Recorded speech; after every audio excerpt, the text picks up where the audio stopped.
Well, spring has arrived, and with it comes a change in our bodies. To help the body prepare for the season, many are considering going back to the gym or doing some cleansing. One popular medical procedure is colon cleansing or colon hydrotherapy. It's a process that involves flushing out the large intestine with liquids such as water. And this morning, we're going to find out more on this procedure. And for this, we're joined in studio by Antonia Gamble, one of the first colon hydrotherapists in South Africa. His knowledge and experience in colon therapy is rather exceptional. So, Antonia, on that note, good morning and thank you for joining us at this hour. Thank you. It sounds daunting. You did put me at ease a little bit off air as we were chatting, but I think for those who are not privy to what the procedure is all about and really what goes into it, talk us through that process. Yeah, so it's a really, it's a gentle procedure. Okay. We are inserting a speculum into the anal canal, into the rectum. It only goes at a thumb's distance, so there's this thought that we're pushing things deeper into the colon to clean it. It's only water that goes into the colon from there. There's an inlet and an outlet. We have a closed system, so everything's neat and tidy. Water flows in gently through gravity or with gentle pressure, and through your own muscular contractions, it flows out again into the sewage system. So it is a closed system. It's very neat and tidy. I've had clients imagine like all the worst possible things that can happen, that you're going to blow me up with water like this, and it's not like that. How long is the procedure? It's about half an hour to 40 minutes, 45 Okay. minutes, depending on the person and how quickly they start releasing. But it's really gentle, in and out, in and out. It's not fill you up until you're bursting. I mean, on that note, why is colon health so important? How would this procedure also aid in its efficiency as well? I think that gut health is the most important health we can have. If your gut's not functioning optimally, nothing works in the body. True. Your gut is there to digest your food. Your food is there for your energy, not just to make you feel full and you've had a nice yummy meal. But that's where we're getting our energy from. And if you're not digesting and breaking that food down sufficiently to utilize that as energy, then where's your energy coming from? It also helps you with your brain function. Your gut is everything. If your gut is jammed up, you're jammed up. But I mean, for those who are asking why the need to undergo this procedure when perhaps food could be sufficient enough as well, fibers, calcium, vitamin D. I mean, talk to us about a lot of the need time for it. people have the idea of fiber a little bit incorrectly. Fiber must come from fruit and vegetables, not grain or cereal. So a lot of the time we're eating all bran or high fiber to get our guts moving, and it will, because it's irritated in that moment. But for long term, that's not how it works in the gut. We need fiber from plant matter to have good bowel movements.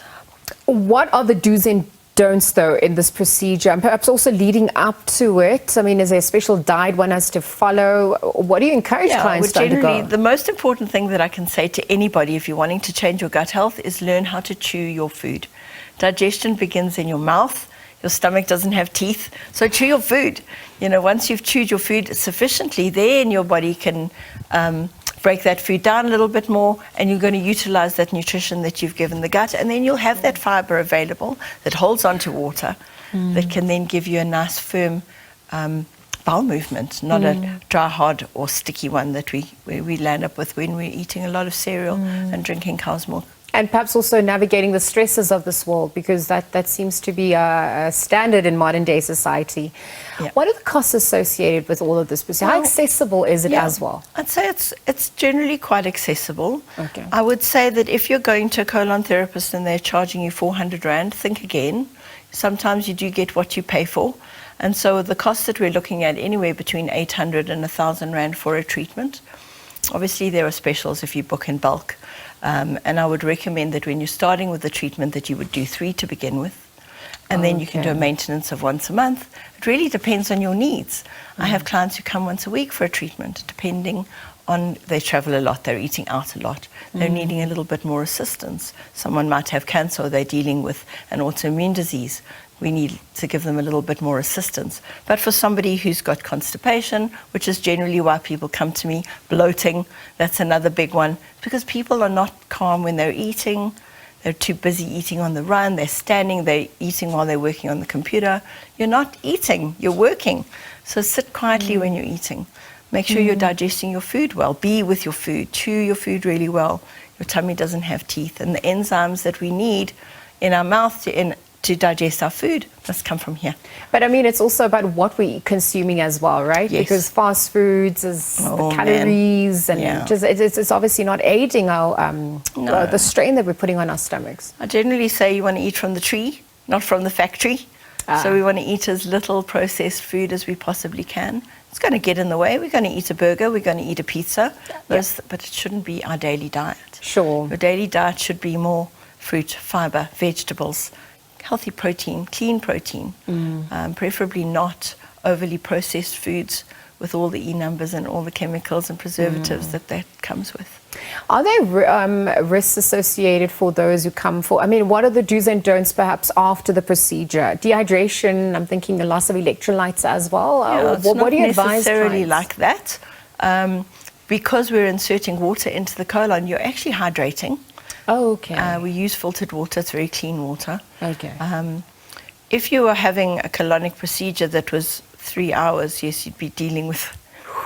We would never do that. Yeah, you said it's only half an hour. Then you would be dealing with a lack of, a loss of electrolytes, and then there would be other issues that would come into play. No one should ever do that.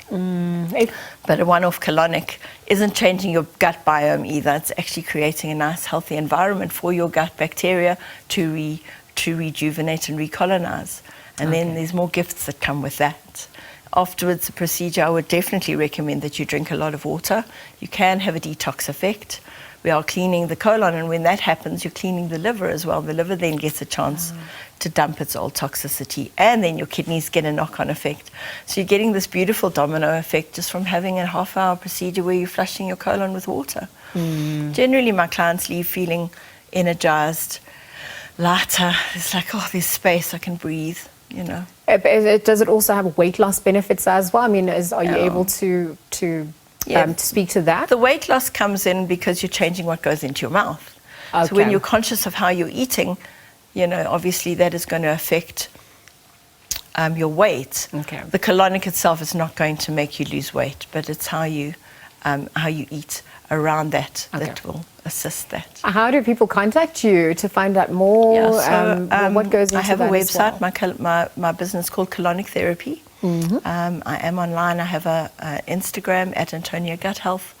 I'm around. People can find me if they need me. All right, so Antonia, thank you for joining us. Thank you for speaking to those procedures. Perhaps as we enter spring, season of renewal and rejuvenation. Colon therapy historically has been used by celebrities and models, natural health practitioners to help detoxify the body and also gain energy. So this morning we were in conversation with Antonia Gamble, a colon hydrotherapist, on its benefits and dispelling some of those myths and looking at some of the risks associated there as well.